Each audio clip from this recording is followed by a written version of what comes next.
നമ്മളെ ആരും ശ്രദ്ധിക്കാത്ത, നമ്മളിൽ നിന്ന് ആർക്കും ഒന്നും വേണ്ടാത്തൊരു നിമിഷമുണ്ടല്ലോ. അപ്പോൾ ശരിക്കും നമ്മൾ ആരാണ്? ഞാൻ പലപ്പോഴും എന്നോട് തന്നെ ചോദിച്ചിട്ടുള്ളൊരു ചോദ്യമാണത്. അപ്പോഴൊക്കെ വല്ലാത്തൊരു ശൂന്യത എനിക്ക് ഫീൽ ചെയ്തിട്ടുണ്ട്. അതൊരു സമാധാനമല്ല, മറിച്ച് ഒരുതരം വെർട്ടിഗോയാണ്. സ്വന്തം വീടിൻ്റെ ഒരിക്കലും തുറക്കാത്ത ഒരു ഇരുട്ടുമുറിക്ക് മുന്നിൽ നിൽക്കുന്ന പോലെ തോന്നും. ഇത് നമ്മൾ മനഃപൂർവ്വം ഒളിച്ചു വെക്കുന്നതല്ല, മറിച്ച് നമ്മുടെ ഉള്ളിൽ തന്നെ ഇങ്ങനെ ഒരു വെർഷൻ ഉണ്ട് എന്ന് പലർക്കും അറിയില്ല എന്നതാണ് സത്യം. ഒരുപാട് കഷ്ടപ്പെട്ട് ഒരു കരിയർ ഉണ്ടാക്കിയ ഒരാളായിരിക്കാം, ആളുകൾക്കിടയിൽ ഒരു റെപ്യൂട്ടേഷൻ നേടിയ വ്യക്തിയായിരിക്കാം, നമ്മുടേതായ ഒരുപാട് തീരുമാനങ്ങൾ നമ്മൾ എടുത്തിട്ടുണ്ടായിരിക്കാം, സ്വന്തമായ അഭിപ്രായങ്ങളൊക്കെ ഉണ്ട്. എന്നിട്ടും യാതൊരു സമ്മർദ്ദങ്ങളും ഇല്ലാത്ത ആ ഒരു നിമിഷത്തിൽ ഉള്ളിലേക്ക് നോക്കുമ്പോൾ ഫീൽ ചെയ്യുന്ന ഒരു അസ്വസ്ഥതയുണ്ട്. അതൊരിക്കലും ഒരു വീക്ക്നെസ് അല്ല. ആ ഫീലിംഗ് സത്യത്തിൽ വിലപ്പെട്ട ഒരു ഡാറ്റയാണ്. എൻ്റെ ജീവിതത്തിലും ഞാനിത് തിരിച്ചറിഞ്ഞത് വളരെ വൈകിയാണ്. പലപ്പോഴും നമ്മൾ വിചാരിക്കുന്നത് നമ്മുടെ ഐഡൻറ്റിറ്റി അല്ലെങ്കിൽ നമ്മൾ ആരാണ് എന്നുള്ളത് പതുക്കെ പതുക്കെ ഉണ്ടാക്കിയെടുക്കുന്ന ഒരു കാര്യമാണെന്നാണ്. ഒരു ബയോഡേറ്റ തയ്യാറാക്കുന്ന പോലെ അപ്ഡേറ്റ് ചെയ്തുകൊണ്ടിരിക്കും. കുറേ ഡിഗ്രികൾ, എക്സ്പീരിയൻസുകൾ, യാത്രകൾ, സമ്പാദ്യം, ഇതെല്ലാം കൂടി വരുമ്പോൾ നമ്മൾ പൂർണ്ണമായ ഒരാളായി മാറും എന്നാണ് പൊതുവെയുള്ള വിചാരം. എന്തെങ്കിലും ശൂന്യത ഫീൽ ചെയ്താൽ നമ്മൾ നമ്മളോട് തന്നെ പറയും, ഓക്കെ, പ്രായമായില്ലല്ലോ, കുറേ കൂടി കാര്യങ്ങൾ ചെയ്യാനുണ്ട്, ഞാൻ വേണ്ടത്ര ജീവിതം കണ്ടിട്ടില്ല, അപ്പോൾ എല്ലാം ശരിയാവും. എന്നാൽ കുറച്ച് സമയം കൊടുത്താൽ ആ ഐഡന്റിറ്റി തനിയെ വരുമെന്ന് നമ്മൾ ആ സമയത്ത് വിശ്വസിക്കുന്നുണ്ട്. പക്ഷേ ന്യൂറോ സയൻസും ഡെവലപ്മെന്റൽ സൈക്കോളജിയും പറയുന്ന സത്യം മറ്റൊന്നാണ്. നമ്മുടെ ഈ ഐഡന്റിറ്റി അല്ലെങ്കിൽ ഞാൻ എന്ന ബോധം ഭാവിയിലേക്ക് നമ്മൾ ഉണ്ടാക്കിയെടുത്ത ഒന്നല്ല. അത് വളരെ ചെറുപ്പത്തിൽ തന്നെ നമ്മുടെ യാതൊരു തീരുമാനവുമില്ലാതെ ഒന്നുകിൽ നമുക്ക് ലഭിച്ചതാണ്, അല്ലെങ്കിൽ നമുക്ക് കിട്ടാതെ പോയതാണ്. നമ്മളെ സ്നേഹിച്ച മാതാപിതാക്കൾ തന്നെയായിരിക്കാം ഒരുപക്ഷെ അതറിയാതെ നിഷേധിച്ചത്. അങ്ങനെ സംഭവിച്ചിട്ടുണ്ടെങ്കിൽ ജീവിതത്തിൻ്റെ ഏറ്റവും അടിസ്ഥാനപരമായ ഒരു സൈക്കോളജിക്കൽ ഇൻഫ്രാസ്ട്രക്ചർ ഇല്ലാതെയാണ് നമ്മൾ പലരും ഇത്രയും കാലം ജീവിച്ചത്. നമ്മുടെ പ്രൊഡക്ടിവിറ്റി, റിലേഷൻഷിപ്പുകൾ, ആഗ്രഹങ്ങൾ, ഇതെല്ലാം നിൽക്കുന്നത് ആ തകർന്ന ഫൗണ്ടേഷനിലാണ്. നമ്മൾ ആരാണ് എന്ന കാര്യത്തിൽ നമുക്ക് കൺഫ്യൂഷൻ ഉണ്ടാകുന്നത് നമ്മൾ നമ്മളെ തന്നെ കണ്ടെത്താത്തത് കൊണ്ടല്ല, മറിച്ച് നമ്മൾ ആദ്യമായി നമ്മളെ നോക്കി കാണേണ്ടിയിരുന്ന ആ കണ്ണാടി നമ്മൾ നോക്കുന്നതിന് മുൻപ് തന്നെ പൊട്ടിപ്പോയിരുന്നു.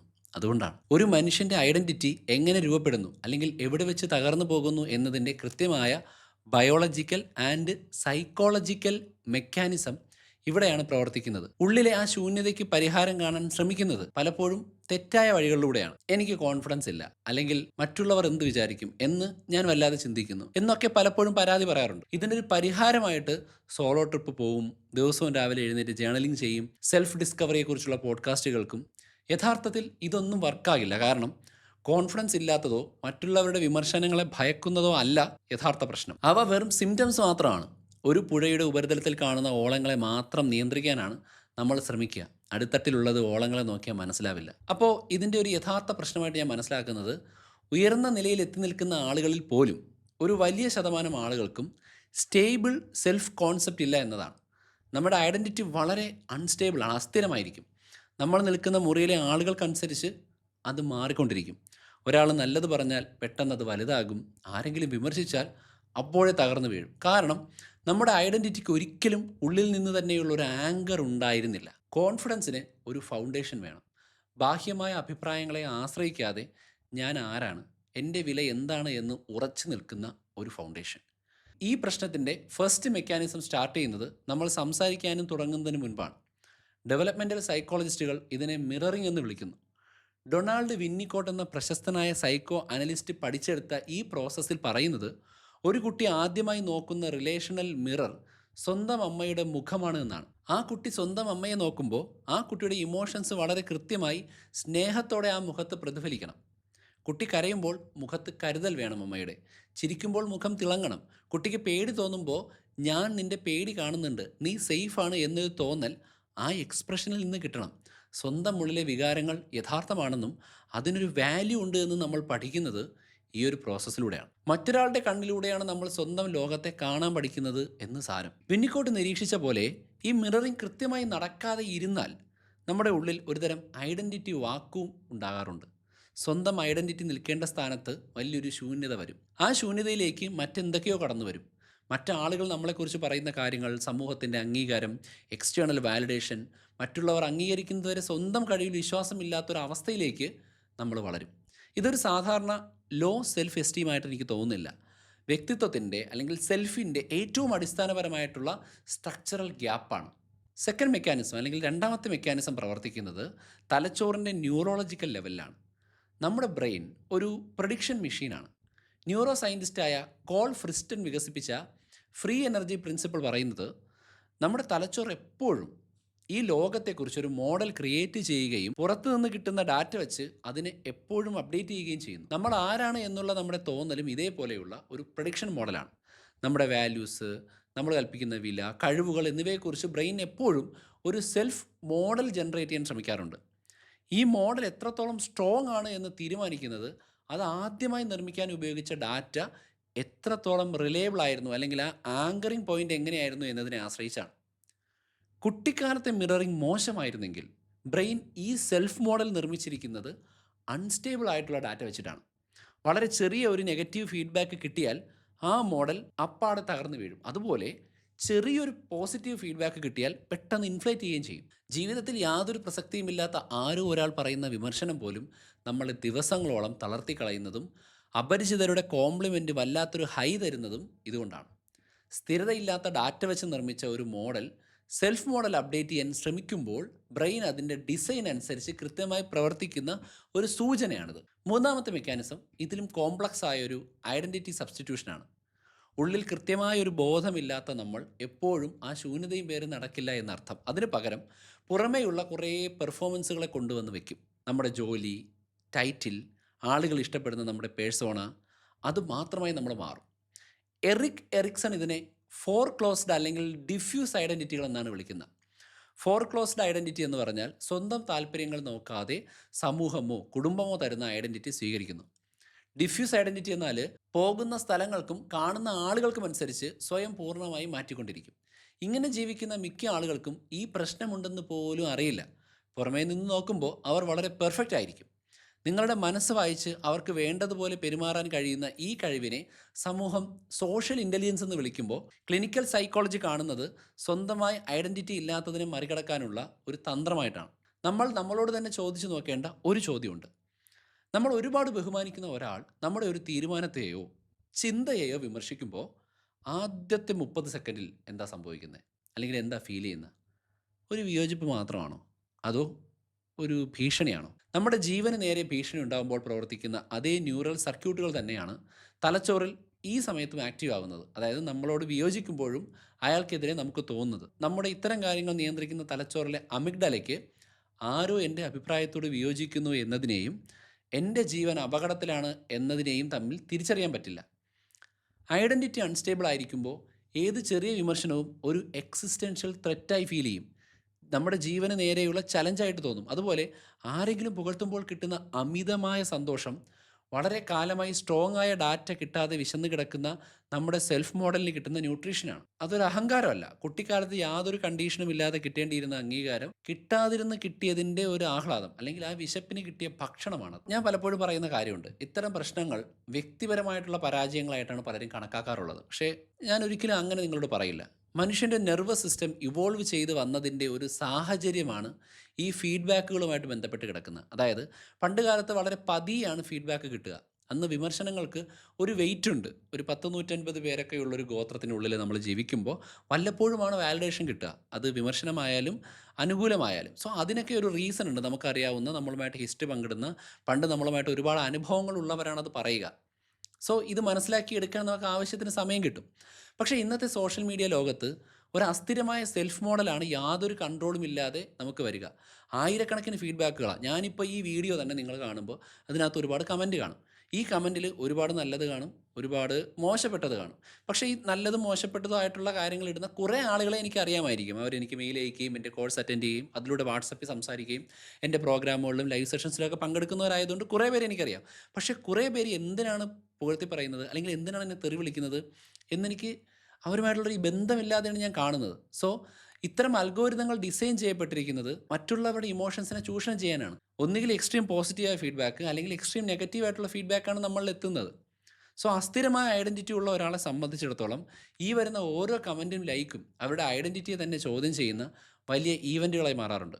ഇപ്പോൾ ഞാൻ യൂട്യൂബ് മാസ്റ്റർ ക്ലാസ്സിലൂടെ ഒരുപാട് പേർക്ക് യൂട്യൂബിൽ സക്സസ് ആവാനുള്ള ടിപ്സ് പറഞ്ഞു കൊടുക്കുകയും ഹെൽപ്പ് ചെയ്യുകയും കൺസൾട്ടേഷനൊക്കെ കൊടുക്കുന്നുണ്ട്. അതിൽ കുറേയേറെ പേരുടെ യൂട്യൂബ് ചാനലിന് വ്യത്യാസം ഉണ്ടായിട്ടുണ്ട്. ഒരുപാട് പേര് കാണാൻ തുടങ്ങി, കമൻറ്റ് ചെയ്യാൻ തുടങ്ങി. സോ ഇപ്പോൾ അവരെന്നോട് പറയുന്ന ഒരു പ്രധാനപ്പെട്ട പ്രശ്നം, കമൻറ്റുകൾ വരാൻ തുടങ്ങിയപ്പോൾ അതിൽ ഒരുപാട് നെഗറ്റീവ് കമൻറ്റ്സ് വരുന്നു. അല്ലെങ്കിൽ പോസിറ്റീവ് കമൻറ്റ്സ് ഒരുപാട് വരുമ്പോൾ ഓവറായിട്ട് സന്തോഷിക്കുന്നു. നെഗറ്റീവ് കമൻറ്റ് വരുമ്പോൾ ചാനൽ നിർത്തിയാലോ എന്ന് ആലോചിക്കുന്നു. അപ്പോൾ ഇത്തരം ഇൻസിഡൻറ്റുകൾ ഒരു കേസ് സ്റ്റഡി ആയിട്ട് തന്നെ നമുക്ക് സോഷ്യൽ മീഡിയ ഉപയോഗിക്കുന്ന ആളുകളുടെ ഇടയിൽ കാണാൻ പറ്റും.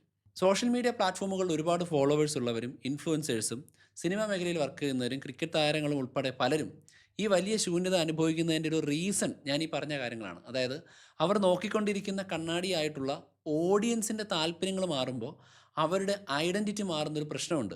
അങ്ങനെ വരുമ്പോൾ ഒരവസരം കിട്ടാതെ വരുമ്പോഴോ അല്ലെങ്കിൽ എന്തെങ്കിലും തരത്തിലുള്ള രാഷ്ട്രീയപരമായിട്ടുള്ള അല്ലെങ്കിൽ എന്തെങ്കിലും ഒരു അഭിപ്രായം പറയുമ്പോഴോ ഉണ്ടാകുന്ന മറ്റാളുകളുടെ ഫീഡ്ബാക്കുകൾ കൊണ്ട് അവർ തകർന്നു വീഴുകയും അവർക്ക് സ്വന്തമായിട്ട് സ്വന്തം നിലപാടിനെ ആങ്കർ ചെയ്യാൻ കഴിയാതെയും വരും.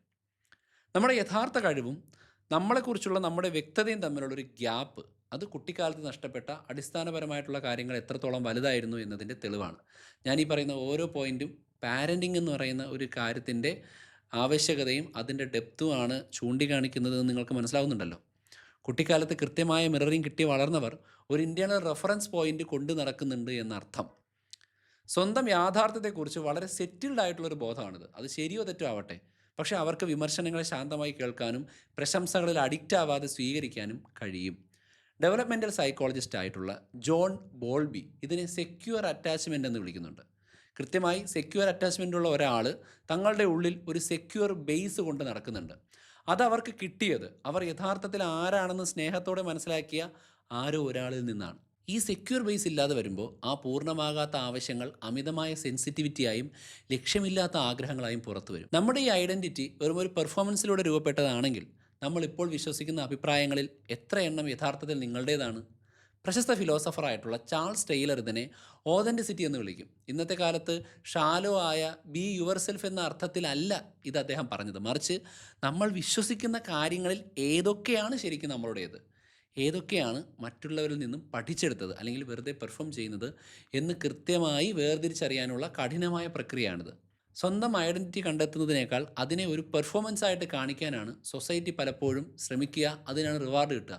അതുകൊണ്ടാണ് പലരും ഉള്ളിലെ ശൂന്യത മറച്ചു പിടിച്ച് പുറമേ വലിയ നേട്ടങ്ങൾ കെട്ടിപ്പടുക്കുന്നത്. പക്ഷേ ആ നേട്ടം സ്വന്തമാക്കുമ്പോഴും ആ ശൂന്യത അവിടെ തന്നെ നിൽക്കുന്നുണ്ടാവും. ഈ പറഞ്ഞ കാര്യങ്ങൾ ചെറിയ ഹാക്ക് കൊണ്ടോ അല്ലെങ്കിൽ ഞാൻ നിങ്ങൾക്ക് തരുന്ന എന്തെങ്കിലും ഉപദേശം കൊണ്ടോ അല്ലെങ്കിൽ ഞാൻ പറഞ്ഞു തരുന്നൊരു കോഴ്സ് കൊണ്ടോ നിങ്ങൾക്ക് പെട്ടെന്ന് മാറ്റാൻ കഴിയുന്നൊരു കാര്യമല്ല. ഇതിന് 3 സ്ട്രക്ചറൽ ഇൻ്റർവെൻഷനുകൾ ആവശ്യമാണ്. ആദ്യമായിട്ട് നമ്മൾ മനസ്സിലാക്കേണ്ടത് ഐഡൻറ്റിറ്റി ഡെവലപ്പ് ചെയ്യുക എന്നത് അവസാനിക്കുന്ന ഒരു പ്രക്രിയ അല്ല. ന്യൂറോ സയൻസ് ഓഫ് പ്ലാസ്റ്റിസിറ്റി പറയുന്നത് ചെറുപ്പത്തിൽ രൂപപ്പെട്ട ന്യൂറൽ സർക്യൂട്ടുകൾ പിന്നീട് നല്ലൊരു റിലേഷൻഷിപ്പ് കിട്ടിയാൽ പൂർണ്ണമായും മാറ്റിയെടുക്കാൻ കഴിയുമെന്നാണ്.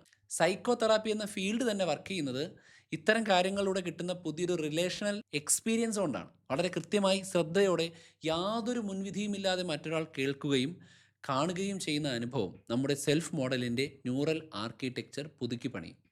ഈ വിറ്റ്നസിങ് ഒരു തെറാപ്പിസ്റ്റിൽ നിന്നോ ഡീപ്പായ സൗഹൃദത്തിൽ നിന്നോ മെൻറ്റർഷിപ്പിൽ നിന്നോ ലഭിക്കാം. പക്ഷേ അവർ നിങ്ങൾ എന്ത് ചെയ്താലും സപ്പോർട്ട് ചെയ്യുന്ന ചില ചിയർ ലീഡേഴ്സ് ആവാൻ പാടില്ല. നിങ്ങളുടെ യഥാർത്ഥ സെൽഫിനെ സ്നേഹത്തോടെ മനസ്സിലാക്കാൻ കഴിയുന്ന ഒരാളായിരിക്കണം. രണ്ടാമത്തേത് ഓഡിറ്റ് ഓഫ് ബോറോഡ് ഐഡൻറ്റിറ്റിയാണ്. ഇതൊരു കഠിനമായ കൊഗ്നിറ്റീവ് പ്രോസസ്സാണ്. നമ്മൾ വിശ്വസിക്കുന്ന വാല്യൂസും ഇഷ്ടങ്ങളും എവിടെ നിന്ന് വന്നു എന്ന് സ്വയം ചോദ്യം ചെയ്യുക.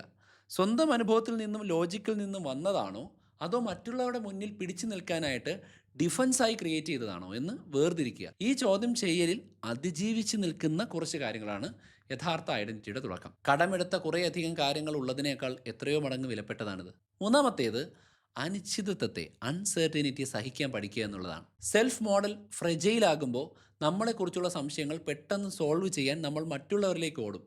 ഇതിന് പകരം ഇതെന്നെക്കുറിച്ച് എന്താണ് പറയുന്നത് എന്ന് എനിക്ക് മനസ്സിലായിട്ടില്ല എന്ന് അംഗീകരിച്ച് ആ ശൂന്യതയിൽ നിൽക്കാൻ പ്രാക്ടീസ് ചെയ്യുക. ഒരു പ്രശ്നം ഉണ്ടാകുന്നതിനും അതിനോട് പ്രതികരിക്കുന്നതിനും ഇടയിൽ ഒരു ഗ്യാപ്പ് ഉണ്ടാക്കണം. ആ ഗ്യാപ്പിൽ നിന്നിട്ട് പുറത്തുള്ള ആരുമായിട്ടും യാതൊരു ബന്ധവുമില്ലാത്ത നമ്മുടേത് മാത്രമായ ഒരു ജഡ്ജ്മെൻറ്റ് നമുക്ക് വളർത്തിയെടുക്കാൻ പറ്റും. നമ്മൾ സത്യസന്ധമായി ഇത് പ്രാക്ടീസ് ചെയ്താൽ ഐഡൻറ്റിറ്റിയുടെ സെൻറ്റർ ഓഫ് ഗ്രാവിറ്റി ആൾക്കൂട്ടത്തിൽ നിന്നും ഉള്ളിലെ ലോകത്തിലേക്ക്, ഇന്നർ സെൽഫിലേക്ക് മാറാൻ തുടങ്ങും. ഇതിനെയാണ് ഡെവലപ്മെൻറ്റൽ തിയറിസ്റ്റുകൾ ഒരു സെക്യൂർ സെൻസ് ഓഫ് സെൽഫ് എന്ന് വിളിക്കുന്നത്. ഓഡിയൻസിനെയും വിമർശകരെയും നോക്കുന്നതിന് മുൻപ് നമ്മൾ ആദ്യം കൺസൾട്ട് ചെയ്യുന്നത് ഉള്ളിലെ ആ പോയിന്റിനെ ആയിരിക്കും. നമ്മൾ അന്വേഷിക്കുന്നത് കോൺഫിഡൻസ് അല്ല, മറിച്ച് സെൽഫ് ലെജിബിലിറ്റിയാണ്. നമ്മളെ തന്നെ കൃത്യമായി വായിക്കാനുള്ള, സ്വന്തം ഇമോഷണൽ ഡാറ്റയെ വിശ്വസിക്കാനുള്ള കഴിവ്. ഈ സെൽഫ് ലെജിബിലിറ്റി നേട്ടങ്ങൾ കൊണ്ടോ ഓഡിയൻസിൻ്റെ അംഗീകാരം കൊണ്ടോ കിട്ടില്ല. അത് നമ്മൾ വളരെ പതുക്കെ സത്യസന്ധമായി നിശബ്ദമായി നമ്മളെ തന്നെ മാത്രം ശ്രദ്ധിക്കുമ്പോൾ ഉണ്ടാകുന്നതാണ്. ഇതുവരെ നമ്മൾ പുറത്ത് അന്വേഷിച്ചു കൊണ്ടിരുന്ന ആ വ്യക്തി എവിടെയുമില്ല. നമ്മൾ ഇത്രയും കാലം ജനറേറ്റ് ചെയ്തുകൊണ്ടിരുന്ന ആ ഡാറ്റയിൽ യാതൊരു തയ്യാറെടുപ്പുമില്ലാതെ റിയാക്ട് ചെയ്ത ആ നിമിഷങ്ങളിൽ തന്നെ ആ വ്യക്തിയുണ്ട്. ഒരു പുതിയ ഐഡൻറ്റിറ്റി ഉണ്ടാക്കിയെടുക്കുക എന്നുള്ളതല്ല നമ്മുടെ ലക്ഷ്യം. നമ്മൾ പണിതുയർത്തിയ എല്ലാത്തിനും അടിയിൽ ഇത്രയും കാലം ആരുടെയും ശ്രദ്ധ കിട്ടാതെ വളരെ ക്ഷമയോടെ കാത്തിരുന്നൊരു യഥാർത്ഥ ഐഡൻറ്റിറ്റി ഉണ്ട്. ആ ഒരു കണ്ടുമുട്ടലായിരിക്കും ജീവിതത്തിൽ നമ്മൾ ചെയ്യുന്ന ഏറ്റവും പ്രധാനപ്പെട്ട കാര്യം. അതിനെ പോയി ഒന്ന് കണ്ടുമുട്ടി നോക്കുക. മാത്രമല്ല, ഇതുൾപ്പെടെയുള്ള നിരവധി കാര്യങ്ങൾ നിങ്ങളുമായിട്ട് ചർച്ച ചെയ്യുന്ന പല പ്ലാറ്റ്ഫോമുകൾ, അത് ബ്ലോഗായാലും മറ്റ് യൂട്യൂബ് ചാനൽസ് ആയാലും സോഷ്യൽ മീഡിയ പ്ലാറ്റ്ഫോം ആയാലും നിങ്ങളുടെ സ്കില്ലുകളും ഇതുപോലത്തെ കാര്യങ്ങളും ഹാബിറ്റും ഒക്കെ തന്നെ അപ്ഗ്രേഡ് ചെയ്യുന്ന കോഴ്സുകളായാലും ഒക്കെ തന്നെ എൻ്റെ ഡിസ്ക്രിപ്ഷനിലും കമൻറ്റ് ബോക്സിലും ഞാൻ കൊടുത്തിട്ടുണ്ട്.